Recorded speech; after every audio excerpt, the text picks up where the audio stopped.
आकाश और रवि दोनों की दोस्ती बचपन की थी। दोनों का घर एक ही गांव में आसपास था। दोनों एक ही स्कूल में पढ़ते थे और लगभग हर काम साथ करते थे। आकाश थोड़ा जिद्दी स्वभाव का लेकिन बहादुर भी था, जबकि रवि हमेशा सोच समझकर कदम उठाने वाला और थोड़ा डरपोक किस्म का लड़का था।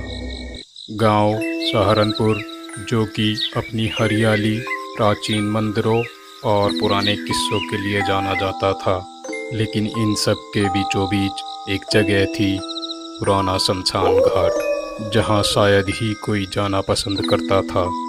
गांव के बड़े बुजुर्ग कहते हैं वहां रात को अजीब आवाज़ें आती थी, कभी किसी के रोने की, कभी किसी के हंसने की और कभी किसी के चलने की। कई लोगों ने दावा किया था कि उन्होंने सफ़ेद साड़ी में किसी औरत को शमशान के पास देखा है, जो हाथ में लाल चूड़ियाँ पहने धीरे धीरे पेड़ों के बीच गायब हो जाती है।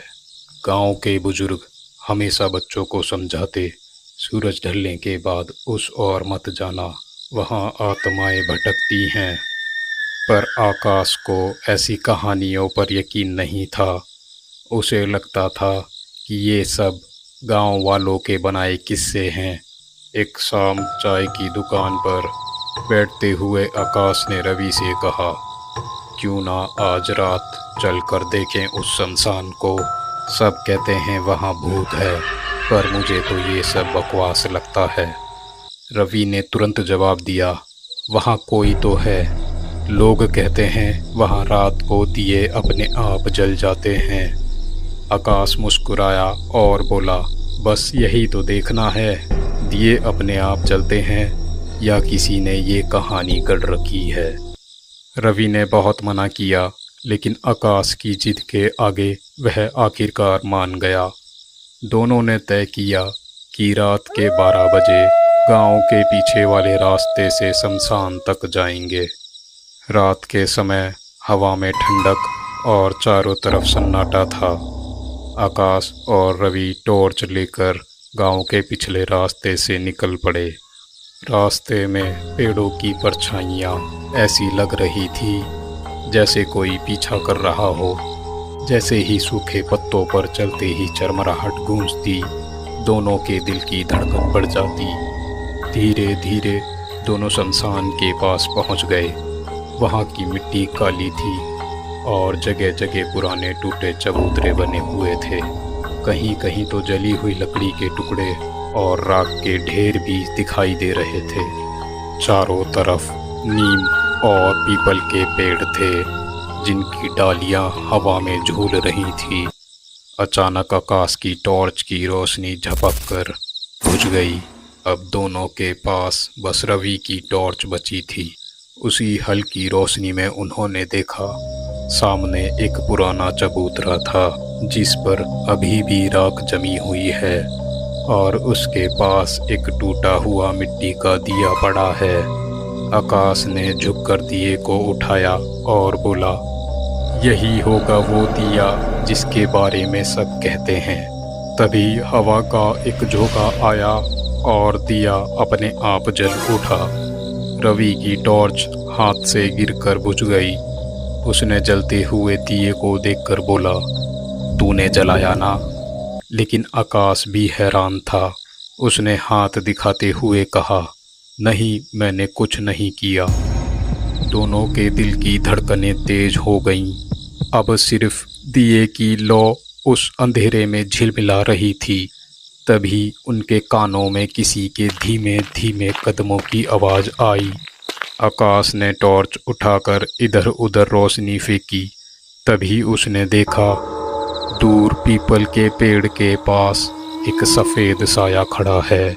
ऐसा लग रहा था जैसे कोई औरत साड़ी में खुले बालों के साथ उन्हें देख रही हो।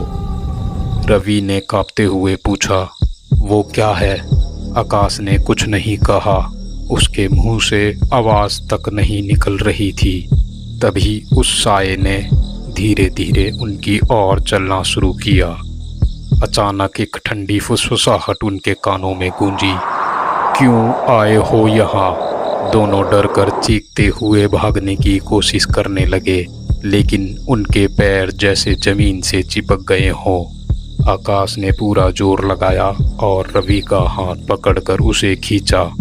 किसी तरह वह दोनों वहां से निकल गए।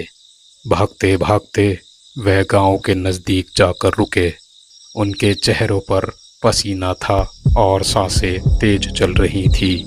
अगले दिन दोनों ने किसी को कुछ नहीं बताया, लेकिन आकाश के साथ अजीब बातें होने लगीं। कभी उसे कमरे में वही दिए की लौ दिखाई देती, कभी रात को कान में वही आवाज़ सुनाई देती, वापस आओ। आकाश की तबीयत बिगड़ने लगी। रवि ने डॉक्टर को बुलाया, पर डॉक्टर ने कहा सब मानसिक तनाव है। एक रात जब आकाश को नींद नहीं आ रही थी, उसने देखा उसकी खिड़की के बाहर वही सफ़ेद साया खड़ा है, खुले बाल, सफ़ेद साड़ी और वही लाल चूड़ियाँ। आकाश ने डर के मारे आंखें बंद कर ली और सो गया। अगली सुबह जब रवि मिलने आया तो उसने देखा कमरे की दीवार पर राख से लिखा था, वो दिया मेरा था। रवि अब डर से कांपने लगा। उसने तय किया कि वह इस रहस्य का पता लगाएगा। गांव के बुजुर्ग दादाजी से मिलने गया। दादाजी ने सारी बात सुनते ही गहरी सांस ली और बोले, बेटा, वो दिया महामाया नाम की औरत का था। सालों पहले उसके पति को किसी ने मार दिया था और वो हर रात उसी शमशान में जाकर उसके लिए दिया जलाती थी। एक दिन किसी ने वो दिया फेंक दिया और उसी रात वो औरत भी मर गई। तब से उसकी आत्मा हर उस इंसान को बुलाती है जो उसके दिए से छेड़छाड़ करता है। रवि को अब सब समझ आ गया। आकाश ने वही दिया छुआ था। दादाजी ने चेतावनी दी, अगर तेरा दोस्त जिंदा रहना चाहता है तो उसे आज रात फिर से वहां जाकर वो दिया उसी जगह रखकर माफ़ी मांगनी होगी। रात के 12 बजे रवि ने आकाश को किसी तरह मनाया। आकाश कमज़ोर पड़ चुका था, लेकिन डर से ज़्यादा उसे अपनी गलती का एहसास था। दोनों फिर से शमशान पहुँचे। वही सन्नाटा, वही हवा, वही चबूतरा। आकाश ने कांपते हुए दिया अपनी जेब से निकाला। जैसे ही उसने दिया रखा, सामने वही सफ़ेद साया प्रकट हुआ। आकाश ने हाथ जोड़कर कहा, मुझे माफ़ कर दो, मुझे पता नहीं था ये तुम्हारा है। मैं बस जिज्ञासावश आया था। कुछ पल के लिए हवा थम गई और फिर वो साया धीरे धीरे उस दिए की लौ में समा गया और दिया शांत हो गया। आकाश वहीं बेहोश हो गया। रवि ने उसे संभाला और किसी तरह गांव ले आया। लेकिन कहानी यहीं ख़त्म नहीं हुई। कुछ दिन बाद रवि अपने घर की छत पर बैठा था। तब उसे टेबल पर एक छोटा मिट्टी का दिया दिखाई दिया, बिल्कुल वैसा ही जैसा शमशान में था, और उसके नीचे राख से लिखा था, अब तेरी बारी है।